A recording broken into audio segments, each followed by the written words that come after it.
A police car screeched to a halt at the corner where a father and his son stood waiting for the bus. The boy, no older than 14, clutched his school bag tightly, his other hand holding a crumpled dollar bill.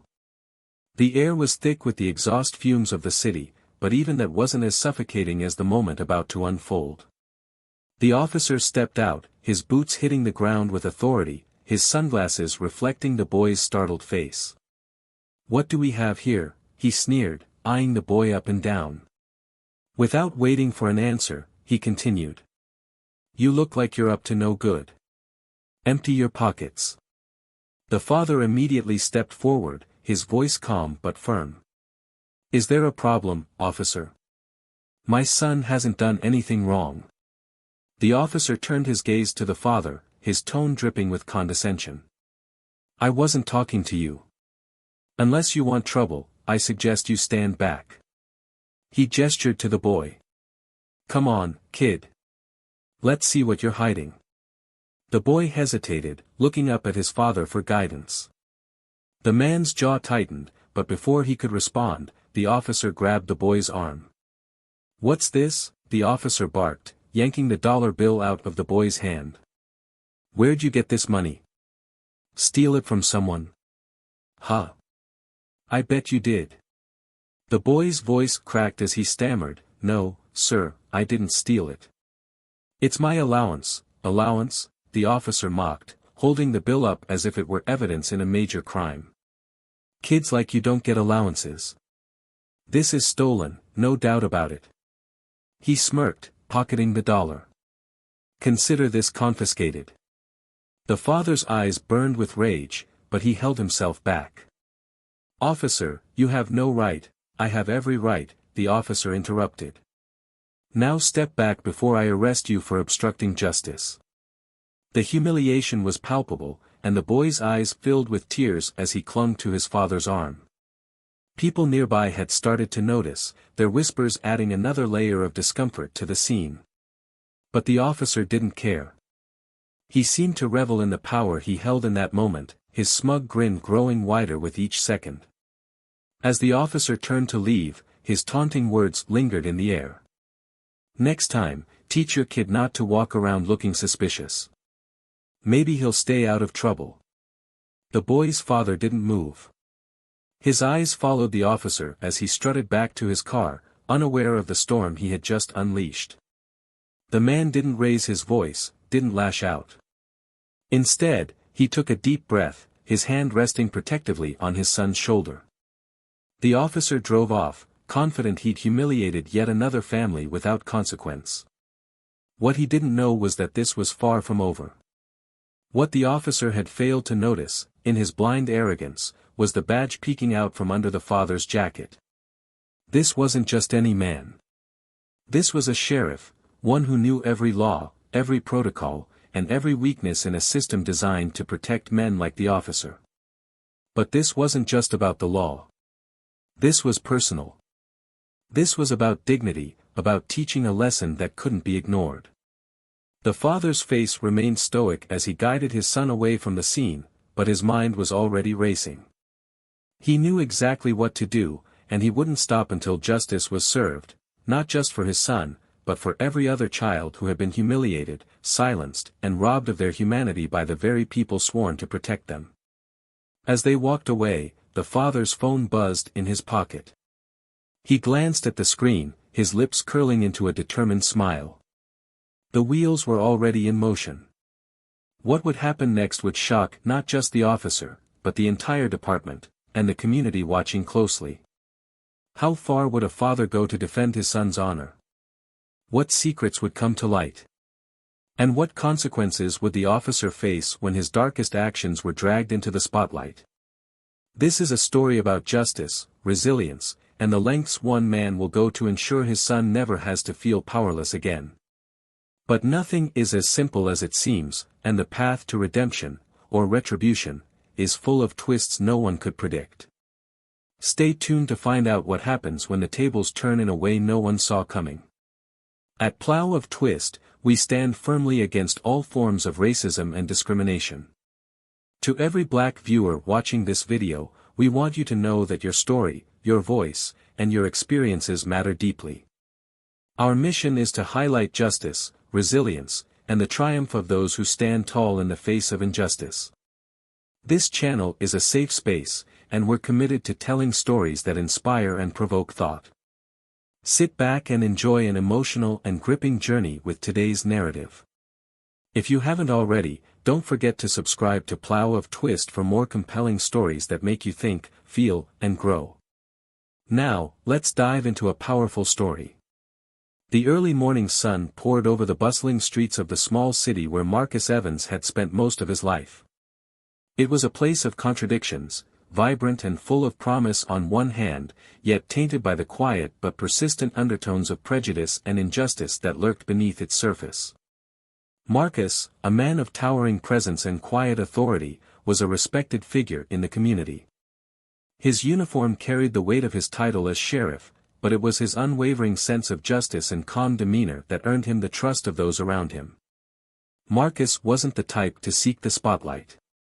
In fact, he had always preferred working quietly behind the scenes, ensuring that the law served the people fairly. His dedication to justice wasn't just a professional obligation, it was personal. Growing up as a black man in a system that often worked against people like him had shaped his perspective.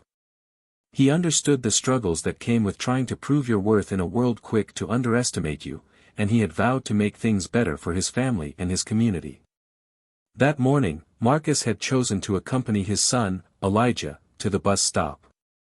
Elijah, a bright and curious 14-year-old, had inherited his father's quiet strength but also carried a sense of wonder that Marcus cherished. Elijah loved school, not just for the academics, but for the way it made him feel like the world was full of possibilities. He was the kind of kid who asked 100 questions a day, his eyes lighting up with every new discovery. Marcus admired that about his son and did everything he could to nurture Elijah's spirit. Their routine was simple. Marcus enjoyed these walks, even though they were often short. He used the time to connect with Elijah, talking about everything from history to Elijah's latest science project. They had built a strong bond over these small moments, and Marcus treasured them. But beneath his composed exterior, Marcus always carried a quiet vigilance. He knew too well how unpredictable the world could be, especially for black men and boys. He had seen too many instances where ordinary moments turned into something far more troubling. The bus stop was on a quiet corner surrounded by old oak trees, the kind that had probably stood there for centuries. Elijah liked to arrive early, always eager to talk to his friends before the bus came. As they waited, Marcus checked his watch and surveyed the area. He was naturally observant, a skill honed over years of police work, but nothing about this particular morning seemed out of the ordinary. Elijah reached into his pocket and pulled out a crumpled dollar bill, the last of his allowance. "Dad, do you think the vending machines at school will ever take cards? It's so annoying having to find cash." Marcus chuckled. "You've got a point, but I think they want you to practice budgeting the old-fashioned way." Their easy banter was interrupted by the sudden screech of tires. A police cruiser pulled up to the curb with a sharp, aggressive halt, its presence jarring against the peaceful morning. Marcus's posture stiffened immediately. He recognized the vehicle, and his gut told him that whatever was about to happen wouldn't be pleasant. Officer Greg Daniels stepped out of the car, his movements deliberate and intimidating. Greg was a man who carried his authority like a weapon, using it to belittle rather than protect. His reputation within the department was known to Marcus, lazy on the job but quick to flex his power when it suited him. Daniels had always been the type to make life harder for those he perceived as vulnerable, especially people who didn't look like him. Elijah shifted uncomfortably as Daniels approached. Marcus placed a reassuring hand on his son's shoulder, his voice low and steady. "Stay calm. Let me handle this."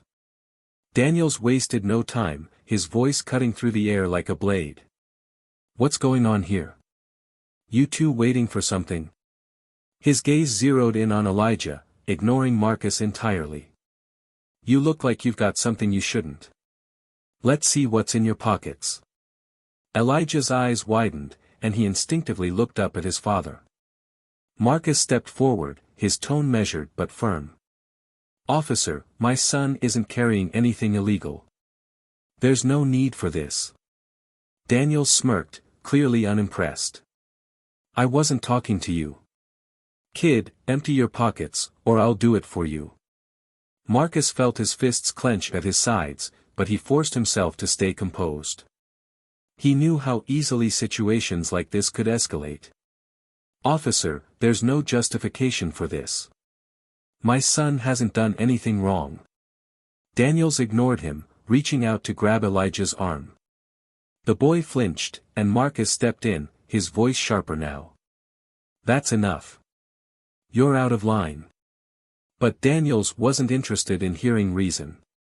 He yanked the dollar bill out of Elijah's hand and held it up like it was a stolen treasure. "Allowance, huh? Sure doesn't look like it. Kids like you don't earn money like this." The moment stretched unbearably long, every second dripping with humiliation. Elijah's face burned with a mix of anger and shame, and Marcus's heart ached at the sight of his son being treated like a criminal for simply existing. Daniels pocketed the bill with a smug grin. "Consider this evidence. Next time, don't look so suspicious." The words hit Marcus like a slap. He wanted to unleash every ounce of his frustration, to demand justice for his son right then and there, but he knew better. Daniel strutted back to his cruiser, his confidence unshaken, and drove off without a second glance. Elijah turned to his father, his voice trembling. "Dad, why didn't you stop him? He just took it." Marcus knelt down, looking his son in the eye. "I'm sorry, Elijah. You didn't deserve that, and I promise you, this isn't over." As they walked away from the bus stop, Marcus's mind raced.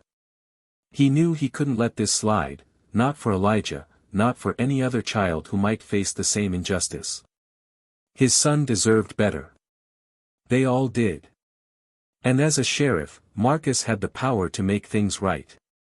This wasn't just about a dollar bill or a single moment of humiliation. It was about the larger fight for dignity, respect, and accountability. Marcus knew the road ahead wouldn't be easy, but he was determined. Elijah deserved to see that standing up for what's right was always worth it, no matter the cost. The drive home from the bus stop was unusually quiet. Marcus glanced at Elijah through the rearview mirror, the boy's face still drawn tight with frustration and hurt. The tension in the air was thick, a silence filled with questions that neither of them seemed ready to voice. Marcus could feel his son's anger bubbling beneath the surface, and he knew that addressing it would be inevitable. He also knew that any explanation he offered would never erase what had just happened. When they arrived home, Elijah went straight to his room, the slam of his door echoing through the house. Marcus sighed, setting his keys on the kitchen counter. His wife, Angela, appeared from the living room, her eyes immediately scanning his face for answers. She could always read him, always knew when something was wrong. "What happened?" Angela's voice was calm but firm, a mixture of concern and frustration. Marcus shook his head, running a hand over his face. He told her everything, about Daniels, about the dollar, about the way Elijah had been treated. Her face tightened with every word, her lips pressing into a thin line as she listened. Angela leaned against the counter, her arms crossed. "This isn't the first time something like this has happened, Marcus. And you know it won't be the last. What are we going to do?" Marcus met her gaze, the weight of her words settling heavily on his shoulders. "I'm going to handle it," he said quietly, his tone leaving no room for argument. But Angela wasn't convinced. "Handle it how?" she asked. "By filing a complaint? You've seen how that goes. Nothing ever changes. They'll protect him like they always do, and Elijah will just have to live with the fact that no one stood up for him." Marcus's jaw tightened. He hated how right she was. He had seen it play out too many times before, officers like Daniel skating by without consequences, their actions dismissed or swept under the rug. But this time was different. This time it was personal. I have to try, Marcus said finally, his voice resolute. Not just for Elijah, but for every kid who's been through this. I'm not going to let Daniels get away with it. Angela studied him for a long moment before nodding. Just make sure you're ready for whatever comes next. Later that evening, Marcus knocked gently on Elijah's door before stepping inside. The boy was sitting on his bed, staring at the floor with his arms crossed. He didn't look up when Marcus entered, and the silence was almost unbearable. Marcus sat down on the edge of the bed, taking a moment to collect his thoughts before speaking. Elijah, he began, his voice soft but steady, I know what happened today wasn't fair. It wasn't right. And I'm sorry you had to go through that. Elijah finally looked up, his eyes filled with frustration. Why didn't you stop him? You just stood there and let him take my money. He treated me like I was a criminal, and you didn't do anything. Marcus felt the weight of his son's words like a punch to the gut. He wanted to tell Elijah that he had done what he thought was best in the moment, that escalating the situation could have made things worse. But none of that would matter to a 14-year-old who had just been humiliated in front of his father. I didn't stop him because I wanted to make sure you were safe, Marcus said carefully. But that doesn't mean I'm going to let him get away with it. I'm going to make this right, Elijah. I promise you that. Elijah didn't respond, but the flicker of hope in his eyes told Marcus that his words had made some impact. He placed a hand on his son's shoulder. You're stronger than you think. And I need you to trust me on this, okay? The boy nodded reluctantly, and Marcus stood to leave, his mind already racing with the steps he needed to take. He knew this wouldn't be easy. Taking on someone like Daniels meant navigating a system designed to protect its own, but Marcus was prepared for the fight. The next day, Marcus walked into the precinct with a sense of purpose. The room fell quiet as his colleagues noticed his expression, calm on the surface, but with a fire burning just beneath. He headed straight to his office, shutting the door behind him. A few moments later, his deputy, Laura Mitchell, knocked and entered without waiting for an invitation. You look like a man on a mission, Laura said, taking a seat across from him. What's going on? Marcus leaned back in his chair, his hands clasped in front of him. I need everything you've got on Greg Daniels. Complaints, reports, anything that might be buried in the files. Laura raised an eyebrow. That's a tall order. Daniels isn't exactly known for being squeaky clean, but digging into this could stir up a lot of trouble. I'm not worried about trouble, Marcus said firmly. I'm worried about accountability. Daniels crossed a line yesterday, and I'm not going to let it slide. Laura studied him for a moment before nodding. All right. I'll see what I can find.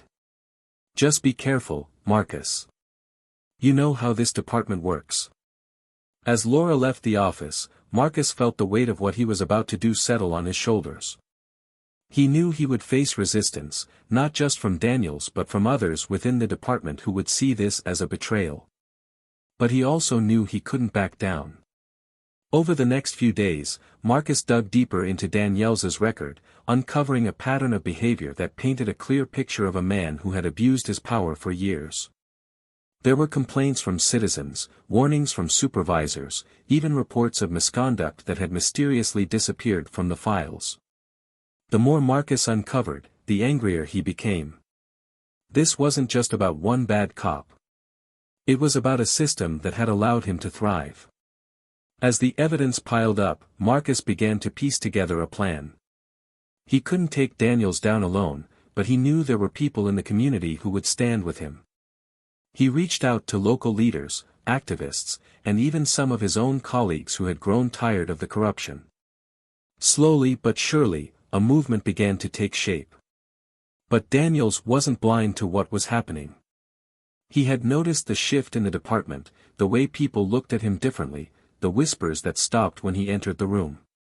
He knew Marcus was behind it, and he wasn't going to go down without a fight. The tension between the two men grew with each passing day, their encounters laced with unspoken threats and barely concealed hostility. Marcus remained calm, his resolve unshaken, but he could feel the storm building. He knew that the confrontation was inevitable, and when it came, it would change everything. As Marcus sat in his office late one night, reviewing the evidence one last time, his phone buzzed with a message. It was from Laura, and it was short but chilling. "We've got him, but he knows.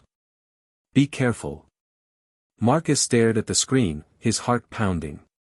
This was it, the moment he had been preparing for. But even he couldn't predict just how explosive the next step would be. The precinct's meeting room was packed, the air thick with tension as Marcus stood at the head of the table. A projector cast a dim glow on the wall behind him, illuminating a series of documents and video clips he had meticulously compiled over the past few weeks. Every face in the room was turned toward him, some with curiosity, others with skepticism, and a few with thinly veiled hostility. Among them sat Greg Daniels, his arms crossed and a smug grin plastered across his face, as though he didn't have a care in the world. Marcus took a slow, deliberate breath before speaking. "Thank you all for coming. What I'm about to show you isn't easy to watch, but it's necessary. Over the past month, I've been investigating a pattern of misconduct that affects not just this department but the community we're sworn to protect." Daniels let out a short laugh, loud enough to draw attention. "This ought to be good. Another lecture about how we're all the bad guys?" Marcus ignored him, his voice steady as he continued. "This isn't about all of us, Daniels. It's about you." The room fell silent, save for the faint hum of the projector. Marcus clicked a button, and the first image appeared, a report filed by a black teenager who had been stopped and frisked without cause. The next slide showed another report, this time from an elderly woman whose complaint of verbal abuse had been dismissed. Then came video footage from a convenience store camera, capturing Daniels grabbing a young man by the collar and shoving him against a wall. Each slide, each piece of evidence, painted a damning picture. Over the past 5 years, Daniels has been the subject of multiple complaints, Marcus said, his voice growing firmer. Complaints that were either ignored, buried, or brushed aside. "I've spoken to victims. I've reviewed bodycam footage.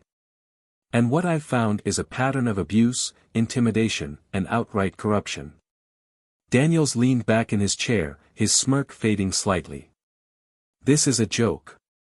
You're really going to drag my name through the mud over a few disgruntled citizens? You know how it is out there, Marcus. People lie.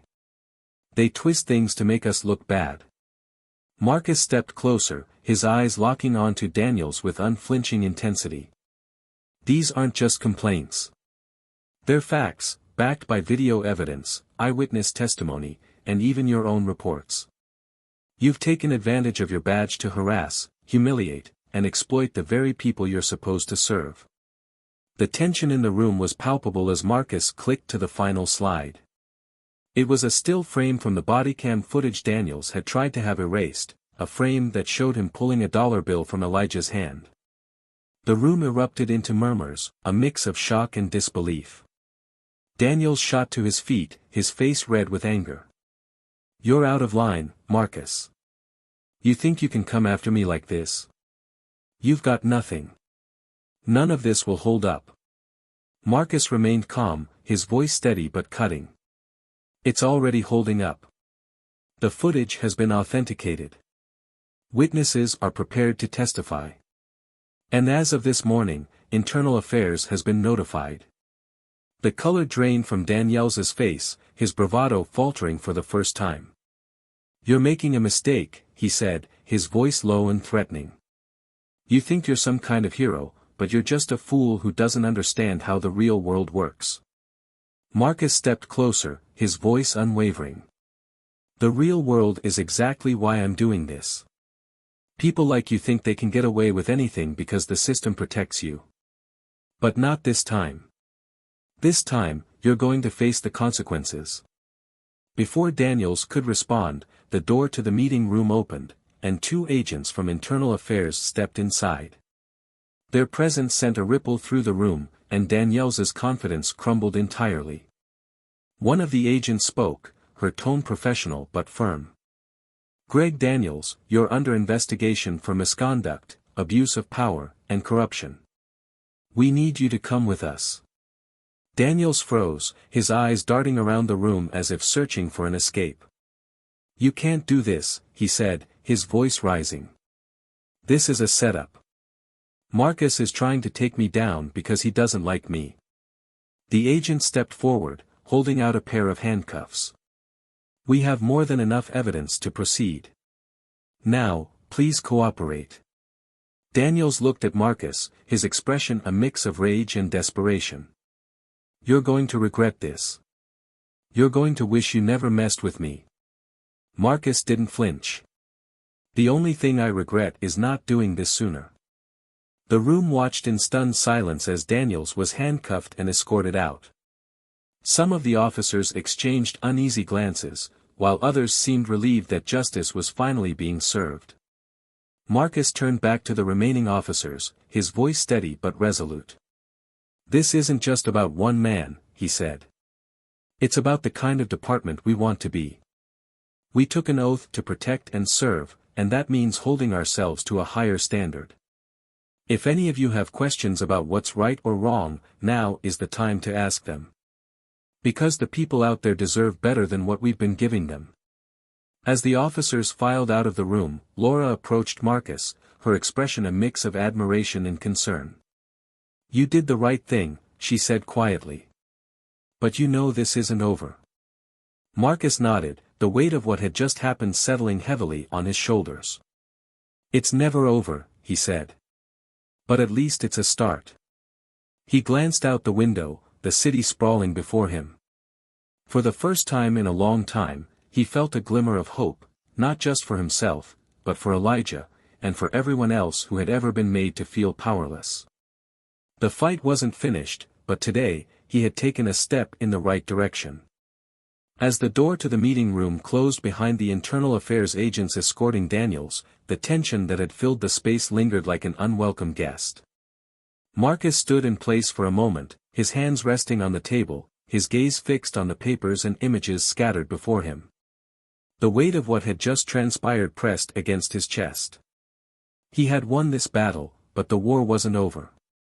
He knew the fallout from exposing Daniels would ripple through the department, stirring resentment and resistance from those who had quietly supported or turned a blind eye to Daniels's behavior. Laura remained by his side, her expression a mix of pride and apprehension. You realize what you've done, right? She said, her voice low but steady. This isn't just about Daniels anymore. You've put a spotlight on all of it, the complacency, the cover-ups. Some people aren't going to like that. Marcus straightened, meeting her gaze. They don't have to like it. They just have to face it. This department is supposed to stand for justice, and if that makes people uncomfortable, then maybe they're in the wrong line of work. Laura nodded, admiration flickering in her eyes. You're not wrong. But don't expect everyone to see it that way. Daniels might be out, but his influence runs deep. There are people who will defend him, not because they believe in him, but because they don't want to admit they've been complicit. Marcus leaned back against the table, his arms crossed. I'm not naive, Laura. I know this isn't going to be easy. But I can't let fear of backlash stop me. Elijah deserves better. The community deserves better. Laura hesitated, then stepped closer. Speaking of Elijah, how's he holding up? A shadow passed over Marcus's face. He's angry. Hurt. And I don't blame him. He's trying to make sense of what happened, trying to understand why someone with a badge that's supposed to stand for protection, treated him like that. I've spent my whole career trying to make this world safer for him, and now he's questioning if that's even possible. Laura's expression softened. Kids are resilient, Marcus. He'll see what you're doing, and he'll understand. You're showing him that standing up for what's right matters, even when it's hard. Marcus let out a slow breath, nodding. I hope so. I just want him to know that he doesn't have to accept this kind of treatment, that he deserves respect and dignity no matter what. Their conversation was interrupted by a knock at the door. One of the younger officers, a nervous-looking man named Carter, stepped inside. His eyes darted between Marcus and Laura, his voice hesitant. "Sheriff Evans, there's someone here to see you." It's about Daniels." Marcus frowned, pushing off the table. "Who is it?" Carter shifted uncomfortably. "It's a woman. She says she has information about him, something you'll want to hear." Marcus exchanged a glance with Laura before nodding. "Send her in." A few moments later, a woman in her late 30s entered the room. Her posture was rigid, her hands clenched into fists at her sides. Her eyes carried a mixture of fear and determination. Marcus gestured for her to sit, but she shook her head. "I won't take up much of your time," she began, her voice trembling slightly. "But I need to tell you what Greg Daniels did to my family." Marcus listened intently as she recounted her story, a story of harassment and intimidation, of Daniels using his authority to target her husband, a local business owner, for fabricated violations. Her voice cracked as she described the fear that had gripped her family, the way her husband's reputation had been damaged, and the financial strain they had endured. "I didn't think anyone would ever stand up to him," she said, tears welling in her eyes. "But when I heard what you did, I knew I had to come forward. People like him don't deserve to wear a badge. They don't deserve to have that kind of power." Marcus felt a surge of anger and resolve. "Thank you for coming forward. Your story matters, and it's going to help us hold him accountable. I promise you, we won't let this go unanswered." The woman nodded, a glimmer of hope breaking through her fear. "I just want to see justice. For my family, and for everyone he's hurt." As she left the room, Laura turned to Marcus. "That's just the beginning. If one person is willing to come forward, there will be more. Daniel's house of cards is starting to fall." Marcus nodded, his expression grim. "And we need to make sure it falls all the way." The following days were a whirlwind of activity. Reports flooded in, not just from citizens but from within the department. Officers who had stayed silent out of fear or loyalty to Daniels began to speak up, sharing stories of his misconduct and the ways he had manipulated the system to his advantage. Marcus spent long hours sifting through the evidence, each new revelation adding fuel to the fire. But as the case against Daniels grew stronger, so did the resistance. Rumors began to circulate, whispers of retaliation, of efforts to discredit Marcus and undermine his authority. One afternoon, as Marcus was reviewing a particularly damning report, Laura burst into his office, her face pale. "You need to see this," she said, handing him a printed email. Marcus scanned the page, his jaw tightening as he read the accusations against him, claims that he had fabricated evidence, that he was using the investigation to settle a personal vendetta. "They're trying to turn this around on me," he said, his voice low but edged with frustration. "They're trying to protect him by making me the villain." Laura placed a hand on his shoulder. "Don't let them get to you. The evidence speaks for itself, and the people who matter know the truth. You've got the community on your side. Daniels can't hide behind lies forever." Marcus nodded, his resolve hardening. "Then we keep pushing. We don't stop until he's held accountable." That night, as Marcus sat at his kitchen table, sifting through files, Elijah appeared in the doorway. The boy hesitated before stepping into the room, his expression uncertain. "Dad?" Elijah's voice was quiet, but it carried a weight that made Marcus set down his work and look up. "Are you okay?" Marcus smiled faintly, gesturing for Elijah to sit beside him. "I'm fine, son. Just working on something important." Elijah hesitated, then sat down. "Is it about that cop? The one who took my money?" Marcus nodded. "It is. We're making progress, but it's not over yet." Elijah studied his father for a long moment before speaking again. "Do you think he's going to get what he deserves?" Marcus's gaze softened. "I do. It might take time, and it might not be easy, but justice has a way of catching up to people like him. Elijah nodded slowly, a flicker of hope in his eyes. I'm glad you're my dad, he said quietly. I'm glad you're fighting for what's right. Marcus felt a lump rise in his throat, but he managed a smile. I'm fighting for you, Elijah. For you, and for everyone who deserves better. As the two of them sat together, the weight of the fight ahead felt a little lighter. Marcus knew the road to justice was far from over, but in that moment, he felt a renewed sense of purpose. He wasn't just fighting for justice. He was fighting for a future where his son, and every other child, could grow up without fear. And no matter what it took, he was determined to see that future realized. The precinct was quieter than usual the day after Daniels had been taken into custody. The usual hum of activity was subdued, replaced by a lingering tension that hung over the department like a storm cloud. Marcus could feel it as he walked through the halls, the weight of the stairs, the muttered conversations that stopped as soon as he entered a room. He knew this was the fallout Laura had warned him about, but it didn't shake his resolve. He had prepared for this, knowing full well that standing up to someone like Daniels would come with consequences. The first sign of resistance came in the form of a formal complaint filed against Marcus by one of Daniels's closest allies on the force, Sergeant Brent Wallace. Wallace was a seasoned officer with years of experience and a reputation for loyalty, though that loyalty often extended more to his colleagues than to the law. The complaint accused Marcus of mishandling the investigation, alleging that he had targeted Daniels out of personal bias and had coerced witnesses to testify against him. Laura was the first to bring the complaint to Marcus's attention. She placed the document on his desk, her expression tight with frustration. "They're playing dirty," she said, her voice low but tense. "Wallace is trying to discredit you. He's claiming you manipulated evidence to make Daniels look worse than he is." Marcus scanned the document, his jaw tightening as he read the baseless accusations.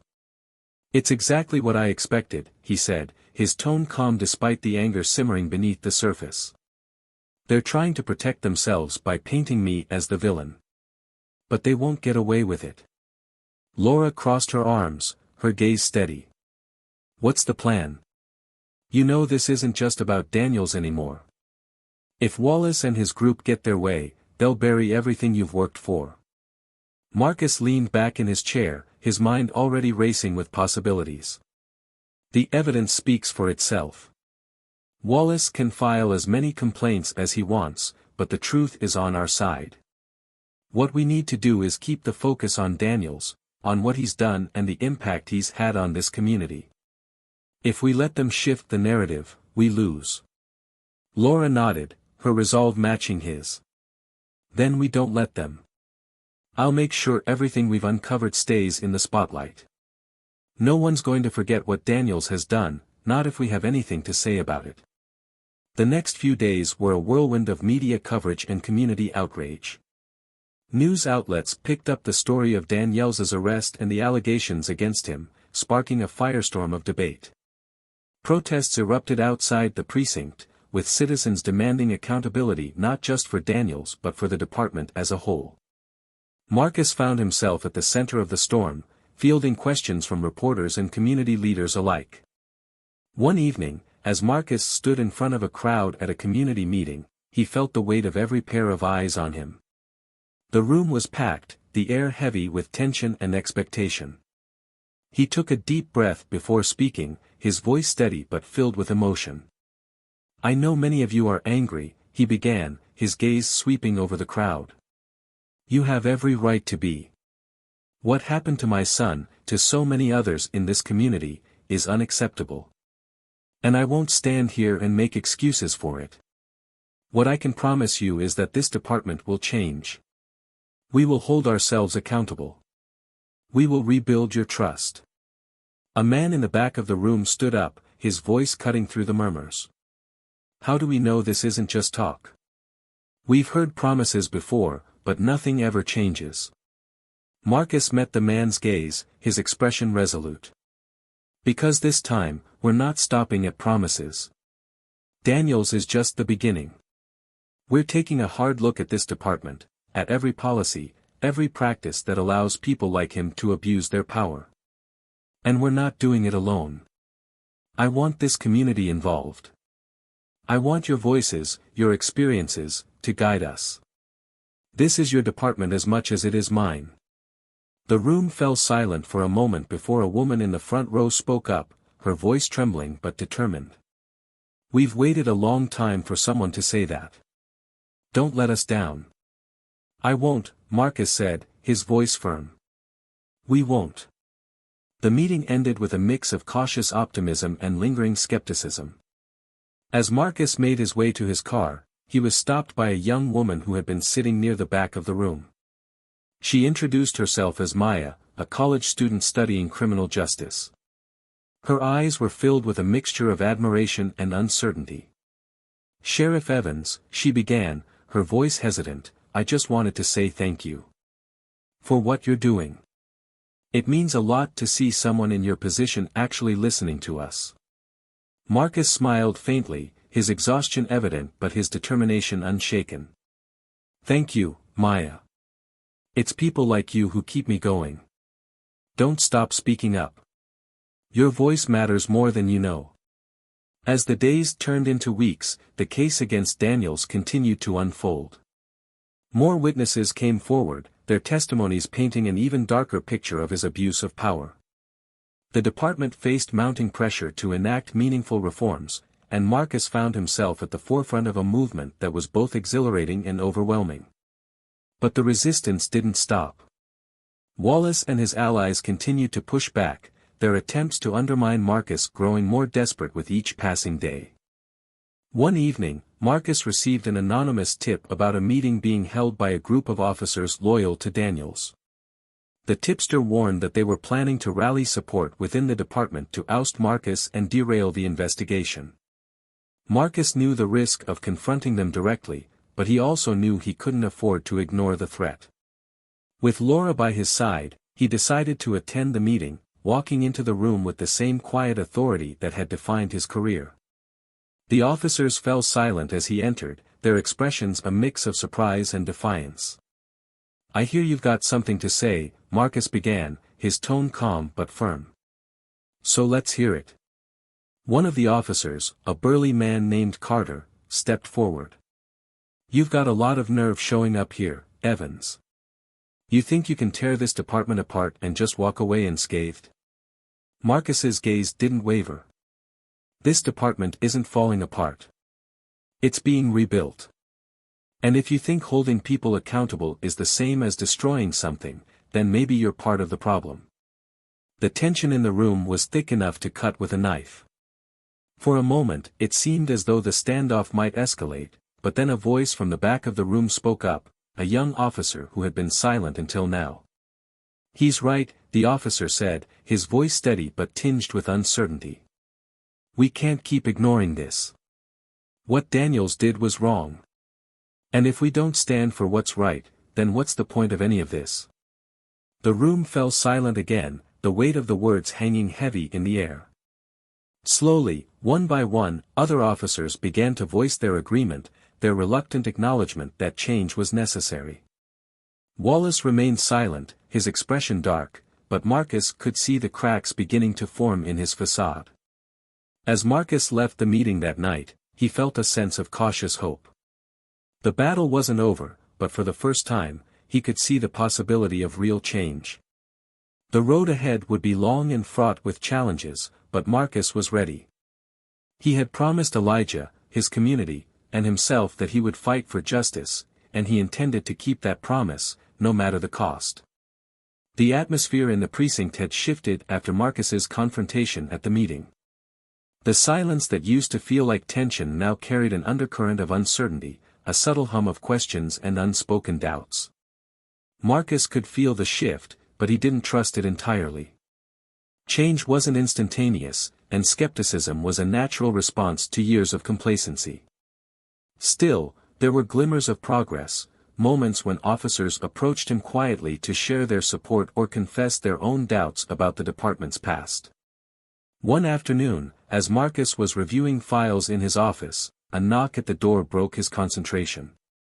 Laura stepped in, her expression somewhere between cautious and optimistic, holding a stack of papers. She placed them on his desk and sat down without waiting for an invitation. "I've been going through the testimonies," she said, leaning back in her chair. "It's damning, Marcus. Daniels wasn't just a bad cop. He was a predator, and everyone who enabled him is complicit. We've got enough to take this higher, to demand a full departmental audit." Marcus nodded, flipping through the papers. Each testimony, each piece of evidence, added weight to the case, but it also deepened his frustration. The systemic nature of the problem was clearer than ever. "This isn't just about Daniels anymore," he said, his voice quiet but firm. "It's about breaking a culture that's allowed people like him to thrive. If we don't address that, this will just happen again." Laura studied him for a moment, her gaze unwavering. "You're not wrong, but you're carrying a lot on your shoulders. You don't have to do this alone, you know. There are people who believe in what you're doing. Let them help." Marcus set the papers down, his fingers tapping the desk absently. "I know, but this is personal, Laura. Every time I look at Elijah, I think about what he went through, what so many kids in this community go through, and it's hard not to feel like it's my responsibility to fix it." Laura leaned forward, her tone softening. "You're doing everything you can, Marcus. But you're one man. If this is going to work, it has to be bigger than you. The community is ready to stand with you. Let them." Marcus sighed, the weight of her words sinking in. He nodded slowly, a flicker of determination reigniting in his eyes. "You're right. This isn't just my fight. It's all of ours." Later that evening, Marcus attended another community meeting, this time held in the gymnasium of a local high school. The turnout was larger than he expected, with people from all walks of life filling the space. The energy in the room was electric, a mix of anger, hope, and determination. Marcus took the stage, his presence commanding but approachable, and began to speak. "I know many of you are here because you're tired," he began, his voice carrying over the crowd. "Tired of being ignored, tired of being mistreated, and tired of feeling like the people who are supposed to protect you are part of the problem. I hear you, and I'm with you. But if we're going to change this, we need to do it together." He went on to outline his plans for reform, transparent investigations, community oversight, and mandatory training on bias and de-escalation. His words were met with nods of approval, but also murmurs of skepticism. One man stood up, his voice cutting through the crowd. "We've heard promises before," he said, his tone sharp but not hostile. "How do we know this isn't just another empty gesture?" Marcus met the man's gaze, his expression resolute. "Because this isn't just about promises. It's about action. And I'm not asking you to take my word for it. I'm asking you to hold me accountable. To hold all of us accountable. Change doesn't happen because of words. It happens because people like you demand it." The room erupted into applause, the sound echoing off the gymnasium walls. As the meeting continued, people shared their own experiences, their stories of injustice and resilience. Marcus listened intently, taking notes and offering his support where he could. By the end of the night, he felt a renewed sense of purpose, a reminder that this fight was bigger than him, and that it was worth every sacrifice. But the road ahead was far from smooth. The next day, Marcus received word that Wallace and a small group of officers were planning to file a formal grievance against him, accusing him of creating a hostile work environment. The news didn't surprise him, but it added another layer of complexity to an already fraught situation. Laura burst into his office shortly after, her expression a mix of anger and concern. "They're really pulling out all the stops," she said, pacing the room. "Wallace is trying to rally people against you, saying you're dividing the department." Marcus leaned back in his chair, his expression calm but weary. "Let him. The truth is on our side, and if they want to expose themselves as part of the problem, so be it." Laura stopped pacing, her hands on her hips. "You're not worried? Because this could get ugly fast." Marcus met her gaze, his tone steady. "It's already ugly, Laura. But if we back down now, we're letting them win. And that's not an option." As the grievance moved forward, Marcus prepared himself for the fallout. He met with his legal team, reviewed policies, and doubled down on his commitment to transparency. The support from the community continued to grow, with letters of encouragement pouring in and local leaders publicly voicing their support. But the pressure from within the department was unrelenting, a constant reminder of the uphill battle he faced. One afternoon, as Marcus sat in his office reviewing a stack of documents, Elijah walked in. The boy hesitated at the door, his expression uncertain, before stepping inside. "Hey, Dad," Elijah said quietly, his voice tinged with both curiosity and concern. "Are you okay?" Marcus looked up, a faint smile softening his features. "I'm fine, son. Just busy." Elijah sat down across from him, his hands fidgeting with the edge of his hoodie.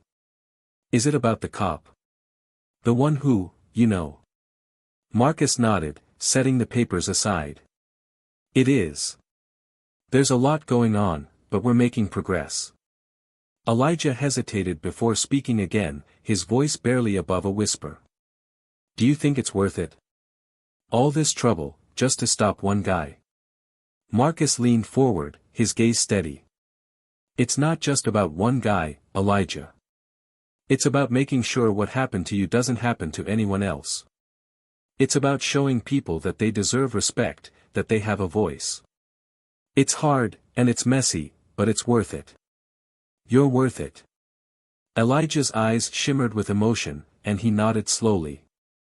"Thanks, Dad. For everything." As the weeks passed, the case against Daniels continued to unfold, revealing not just his individual misconduct but the broader systemic failures that had allowed it to persist. The department faced mounting scrutiny, and Marcus found himself at the center of a growing movement for change. The resistance from within remained strong, but the momentum from the community was undeniable. For the first time, Marcus felt a glimmer of hope that real change was possible, even if the cost was high. With each passing day, the tension grew, the stakes rising higher. Marcus knew the fight was far from over, but he was prepared to see it through to the end.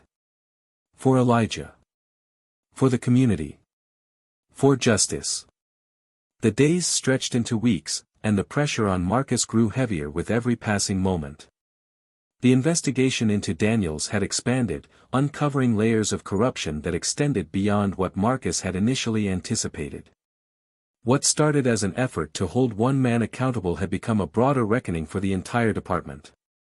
For some, it was an opportunity for long overdue reform. For others, it was a direct attack on their way of life. Marcus could feel the divide growing, and with it, the resistance.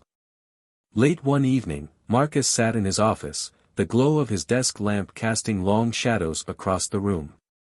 The precinct was quiet, save for the occasional shuffle of feet or the distant hum of voices from the overnight shift. A knock at the door broke the silence, and Laura stepped in, her face lined with exhaustion but her eyes sharp with determination. She carried a thick folder, which she placed on his desk without a word. "What is it now?" Marcus asked, his tone weary but curious. Laura sat across from him, leaning forward as she spoke. "It's more testimonies. This one's from a retired officer. He says Daniels wasn't just acting on his own, he had help, people covering for him, turning a blind eye when things got out of hand. If this is true, it could implicate some of the higher-ups." Marcus flipped through the folder, his brow furrowing as he scanned the pages. Each account painted a damning picture of a culture that had not only tolerated but enabled Daniels' behavior. It wasn't just about one bad cop, it was about a system that had protected him. "This just keeps getting bigger," Marcus muttered, his voice tinged with frustration. "Every time I think we've hit the bottom, there's another layer." Laura nodded, her expression grim. "That's how this works. The deeper you dig, the uglier it gets." But this is what we signed up for, right? To do what's right, no matter how hard it is. Marcus leaned back in his chair, rubbing a hand over his face. I just keep thinking about Elijah. About how all of this started because of what happened to him. And now it's turned into something so much bigger. I know it's worth it, but sometimes it feels like I'm swimming against the tide. Laura's gaze softened. You're not alone, Marcus. You've got people behind you, me, the community, even some of the officers here. Don't forget that. He nodded, the weight of her words settling over him like a blanket of reassurance. Thanks, Laura. That means a lot. As Laura left, Marcus turned his attention back to the folder. Each page felt like a puzzle piece, fitting into a larger picture of systemic failure. He couldn't ignore the implications. It wasn't just about Daniels anymore. It was about accountability at every level, about dismantling a culture of silence and complicity. But taking on something that big would come with risks, and Marcus knew the backlash would only intensify.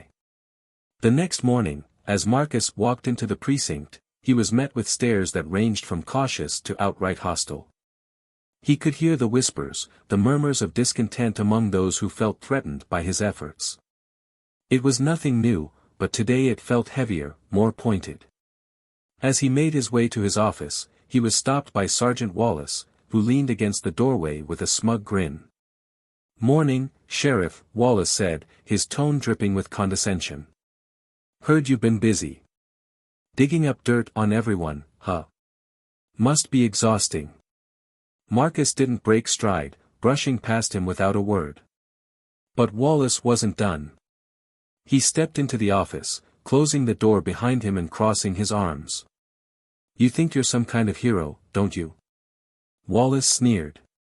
Taking down Daniels, exposing all this corruption. But let me tell you something, you're not fixing anything. You're just making enemies. Marcus turned to face him, his expression calm but firm. If doing the right thing makes me enemies, so be it. I'm not here to make friends, Wallace. I'm here to uphold the law. If that's a problem for you, maybe you should rethink why you're here. Wallace's smirk faltered, replaced by a flicker of anger. You're tearing this department apart. People are losing trust in us because of you. Do you even care about that? Marcus stepped closer, his voice steady but laced with steel. People are losing trust because of what Daniels and people like him have done, not because I'm holding them accountable. If you want to blame someone, blame him. Blame yourself for turning a blind eye. But don't blame me for doing what needs to be done. The room was silent for a moment, the tension crackling like a live wire. Wallace's jaw tightened, but he didn't respond. Instead, he turned and left, slamming the door behind him. Marcus let out a slow breath, the adrenaline coursing through his veins. Every confrontation like this took its toll, but he couldn't afford to back down. Not now. As the day went on, Marcus received a call from Internal Affairs.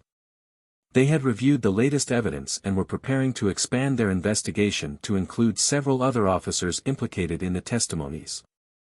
The news was a step forward, but it also meant the fight was far from over. That evening, Marcus returned home to find Elijah waiting for him in the living room. The boy was sitting on the couch, flipping through a book but looking up as soon as Marcus entered. Hey, Dad, Elijah said, his voice quieter than usual. How was work? Marcus sat down beside him, the exhaustion evident in his posture. It was a long day. But we're making progress. Elijah hesitated before speaking again. Are you ever scared? You know, that something bad might happen because of all this? Marcus looked at his son, his heart aching at the question. He reached out, placing a hand on Elijah's shoulder. I won't lie to you, Elijah. There are times when it's hard. When I wonder if I'm doing the right thing. But then I think about you, about what kind of world I want you to grow up in. And I know I have to keep going. Elijah nodded slowly, his eyes filled with a mixture of admiration and concern. I'm proud of you, Dad. I know this isn't easy, but you're doing something that matters. Marcus felt a lump rise in his throat, but he managed a small smile. Thanks, son. That means more than you know. As the night wore on, Marcus sat in his study, reviewing the latest developments in the case. The road ahead was still uncertain, and the challenges loomed large. But he knew one thing for sure, he wouldn't stop fighting. For Elijah. For the community. For justice. And no matter what came next, he was ready to face it. The courtroom was silent as the verdict was read. Greg Daniels stood rigid at the defendant's table, his once smug demeanor now replaced by a mask of cold detachment. The charges had piled up over the course of the trial: abuse of power, misconduct, and corruption, each one carrying its own weight, each one hammering home the undeniable truth of his actions. When the words, "guilty on all counts," echoed through the room, a collective exhale swept through the crowd. For the victims who had come forward, it was a moment of validation. For the community, it was a symbol of long-awaited justice. And for Marcus, it was the culmination of a fight he had never wanted but knew he couldn't walk away from. Daniels turned to look at Marcus as he was led away in handcuffs, his eyes filled with something between anger and disbelief. It was clear he still didn't understand how he had fallen so far. But Marcus felt no satisfaction in the man's downfall, only relief that the system had, for once, worked as it should. He turned to see Elijah sitting in the gallery beside Angela, the boy's expression a mixture of pride and awe. Their eyes met, and for a moment, Marcus felt a wave of emotion wash over him. This wasn't just about winning a case or taking down a bad cop. It was about showing his son, and everyone like him, that their voices mattered. In the weeks that followed, the precinct underwent sweeping changes. Officers who had been complicit in Daniels's misconduct were quietly removed from their positions, while others chose to retire rather than adapt to the new standards of accountability Marcus had implemented. Training programs were overhauled, with a renewed focus on de-escalation, community engagement, and bias awareness. Marcus worked tirelessly to ensure these changes weren't just superficial but deeply rooted in the department's culture. He met regularly with community leaders, listening to their concerns and incorporating their feedback into the reforms. It was exhausting work, but for the first time in years, Marcus felt like he was making a tangible difference. Wallace, who had been one of Daniels's most vocal defenders, was eventually forced to resign after an internal review revealed his role in covering up multiple complaints. His departure sent a clear message to the rest of the department: there would be no more room for corruption or complicity. Laura, ever the steady force at Marcus's side, took on a larger leadership role, helping to bridge the gap between the officers and the community. Her dedication and sharp instincts made her an invaluable ally, and Marcus knew he couldn't have achieved any of this without her support. Elijah, too, seemed to blossom in the aftermath of everything that had happened. He had always been bright and curious, but now there was a newfound confidence in him, a sense of purpose that hadn't been there before. He joined a local youth advocacy group, using his experience to speak out about the importance of justice and fairness. Watching his son grow into a leader in his own right filled Marcus with a pride he could barely put into words. One evening, as Marcus and Elijah sat on the porch, the sun dipping below the horizon, Elijah broke the comfortable silence between them. "Do you think things are really going to change?" he asked, his voice thoughtful but tinged with uncertainty. Marcus took a long moment before answering, his gaze fixed on the fading light. "I think change isn't something that happens overnight," he said finally. "It's something we have to fight for, every day. But I believe in the people who are willing to fight for it. And I believe in you." Elijah smiled, the kind of smile that carried hope and determination. "I'm glad you didn't give up, Dad. You showed me what it means to stand up for what's right." Marcus placed a hand on his son's shoulder, his heart swelling with pride. "And you showed me why it's worth it." As the months turned into years, the city began to heal. The scars left by Daniels's actions couldn't be erased, but they became a reminder of what had been overcome. The department, once a source of fear for many, slowly began to rebuild its relationship with the community. It wasn't perfect, progress never is, but it was a start. And for Marcus, that was enough. To everyone listening to this story, take a moment to reflect on the journey we've just been through. What does justice mean to you? What does it take to create real change in a world that often feels resistant to it? This story is about more than just one man's fight against corruption. It's about resilience, accountability, and the power of standing up for what's right, even when the odds are stacked against you. It's about the strength we find in each other, and the belief that we can build something better if we're willing to try. If this story moved you, if it made you think, or if it inspired you to act, let us know in the comments. Share your thoughts, your experiences, and your hopes for a world where justice truly prevails. And if you haven't already, make sure to subscribe to Tales of Twist for more stories that challenge, inspire, and remind us of the power we hold to create change. Thank you for being part of this journey with us.